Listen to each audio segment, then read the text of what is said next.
Hello guys, today we're going to say about types of embedded systems, and in previously we have seen what is an embedded system and how it is very important for designing of an IoT based systems.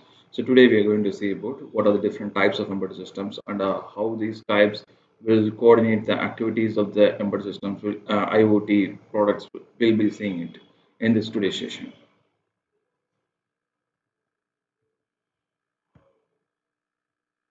So there are the types of embedded systems are classifying based on the two different categories. The first one is the functionality area.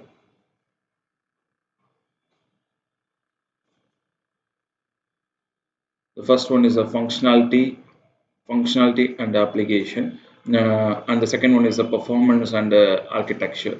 So based on the functionality, each and individual functionality of an embedded system, we are categorizing into four different categories.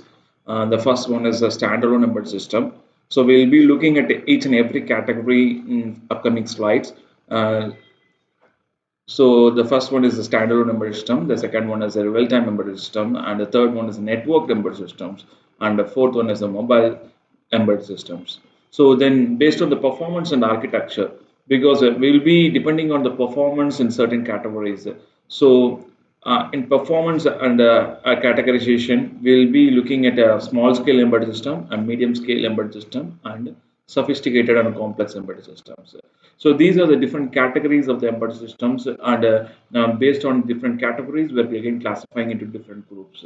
So let us see each and every group, types of embedded system and in detail. So the first one we're going to see about the standalone embedded systems. The standalone embedded system is a very simple embedded systems which doesn't depends upon any other subsystem to do its performance of do its task. So actually we will be getting a we will be getting an input from the user end. For example, if you take a microwave oven, we will be getting the input from the user. Um, and it will be producing the heating of the heating of the food. So when it so based upon the user inputs, for example, the user has checked if any of the inputs that it has to be cooked for 5 minutes or 10 minutes, it will be cooking. There is a certain processor will be there, and it will be getting the input from the user, and it will be processed how much time the heating element has to be turned on, and then it will process it, and it will be producing the output. So in certain cases, it will do certain automatic based on the what type of food the user is entering. For example, it is hard food or soft food. Based on the food quality, it will automatically perform its task. This is a certain kind of an automation. It will use that system gets an input from the user and produce an output. So that is what there is no subsystem it is going to get linked with. Similar to the digital watches and calculators. So these are the simple embedded systems, or which we'll be seeing in the day-to-day life. And certain examples are the MP3 players, doorbell, calculators, and many more embedded systems are available in day-to-day life, which is a simple kind of an embedded system, which doesn't depends upon certain other ecosystem to do its task. So that is what is a simple embedded systems. So next we'll be seeing about the real-time embedded systems. So real-time embedded systems which will do the task in the real time. For example, the ABS brake. If you consider the ABS brake, when the brake is being applied, it has to force the tires to get stopped. So otherwise, there will be a catastrophic damage. Yes, you know. So here, real-time embedded systems perform the task in the defined time interval. So that is what very important. It is has to do the task in a real time. So we are categorizing the real-time embedded system into two different groups. So one is the soft real-time system. So one is the soft real-time systems. So another one is the hard real-time systems. So these are the two different groups, and we'll be looking at the each groups separately. For example, again we are going to take it a microwave oven. If the microwave oven processes the food, and for example, due to certain real-time functioning or calculation or internal complexities, it overcooked the food by again 2 minutes. So what will happen? The food is just overcooked. So it doesn't. It will change a small bit of a taste in the food. So it doesn't make anything different. So it is being acceptable. The action performed by the system after given interval of time, it's acceptable and it is being very useful. Still it is useful. For example, if you take a printer, if there is a delay in printing a paper, so there is a no issue, it is being acceptable in office. Due to the time criteria, there is no, it is not a stringent to follow each and every time. So that is what as a soft real time system. If the deadline is going to be extended, the still the output is being acceptable, so it is called a soft real time systems.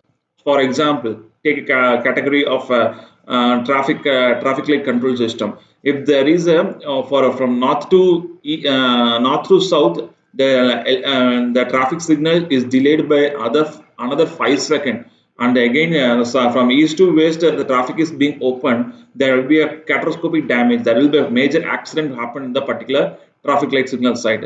If it is fails to meet the deadline, there is a catastrophic. So the output is not at all acceptable, it will create a catastrophic damage in the real time environment. So that is what called as the hard real time systems.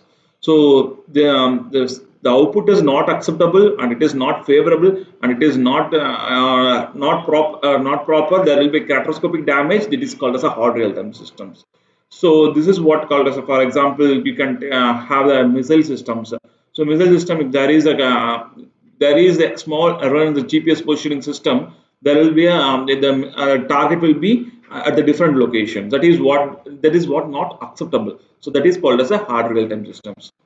So there is another kind of a system that is called as a network system, which will be connected to the internet or a local network. So to perform its task, for example, if you consider an ATM machine, it has to be linked with the database of the server for the particular banking personnel. If I'm going to put the ATM card in my ATM machine, the first thing it's going to do, it's going to check my ATM card with the database server. So that is what called as a network embedded system. As the name indicates, and it is a network embedded system. The embedded systems are connected with some kind of network. The system communicates with a server or with the individual node using the network. So we are kind of a network. Our day-to-day life, it most of the nowadays, or most of the devices are connected to the network for its authentication, for a transaction, for many more things. So such kind of a system are called as network embedded systems.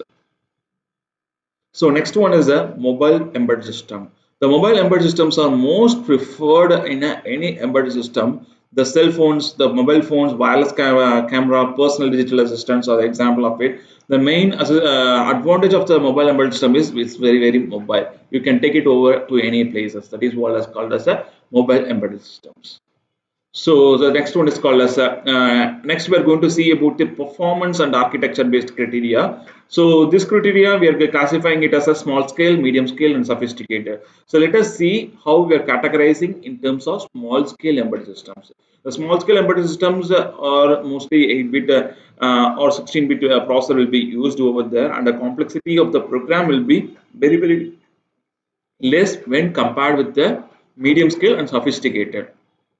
The code is generally written in the assembly language or in the embedded C language. The compiler needed to convert into the check the program. If the programming is in embedded C, the compiler compiles the C code into the hex code. So we need an assembler. We are coding in the assembly language. We need an assembler to dump the code into the processor chips. So that is what done in the small scale kind of an embedded system. At the time of writing the code in the processor, we need a hardware device called as a programmer that takes the hex code and write it to the ROM of the processor. That is the read-only memory of the processor. We only writing the hex code. So mostly the small scale embedded system, the code will be very small, and it will be doing the same task again and again. So the computational ability of the small scale embedded system will be very less when compared with the medium scale and sophisticated embedded systems. So for example, if you take with an example, it's a vending machine, and we can say it is a calculator,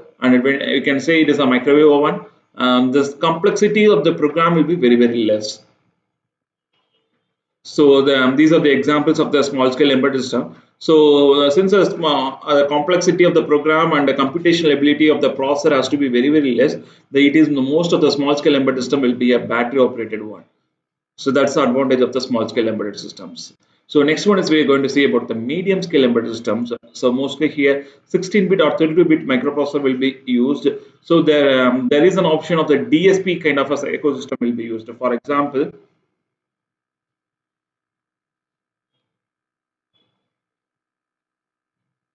so this is our input and this is our processor, and there is a ecosystem will be there where DSP based processor will be used or application specific processor will be used, and it will be processing it, and it will be again given to the microprocessor, and then it will be giving to the output.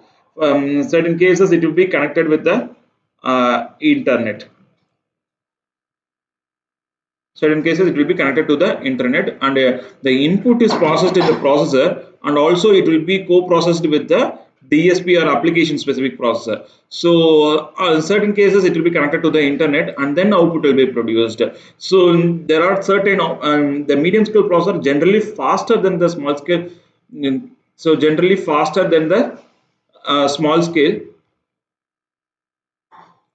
So due to the number of bits of processor that is being having, so since the number of bits is very good, higher than the small scale processor, the speed of the processor will be very high. So at the time of the development, we need a different types of software tools like assembler, compiler, and a debugger. So now to check the processing, what that has been done by the processor. An RTOS can be implemented on the medium scale embedded systems. So the RTOS is a special kind of an operating system which the embedded system like to have, and it is as like your Windows operating system. It is very complex, and it will be taking over the multiple tasks.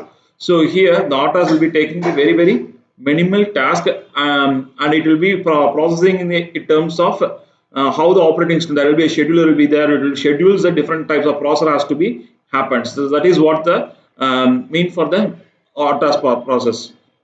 So next one is a sophisticated embedded system. So this type of embedded system is made to perform the complex functions. The system have the hardware and software complexities. So here the system will be having the input is fed to the system. It may be an input from the user or a sensors. So there is a dedicated processor will be there. So this processor will be linked to the number of subsystem processor. So there won't be not a single subsystem will be there. There will be a number of subsystem will be there, and again it will be processed, and the output is being generated. So that is what it is meant for, and the output can be sent through the another subsystem, and it can be directed to the main system. So that is what the sophisticated complex embedded system, because a single processor cannot able to do the particular task. There will be number of processor will be jointly together perform the computational ability, and it will produce the output task. So once the functionality is implemented into the hardware, it gives a better speed. So this type of embedded system, some key components are graphic user interface will be there, and communication ports like I2C, CAN, and RS232, Ethernet or USB will be there. So you can see this type of embedded system as a network router and IP camera and embedded web servers.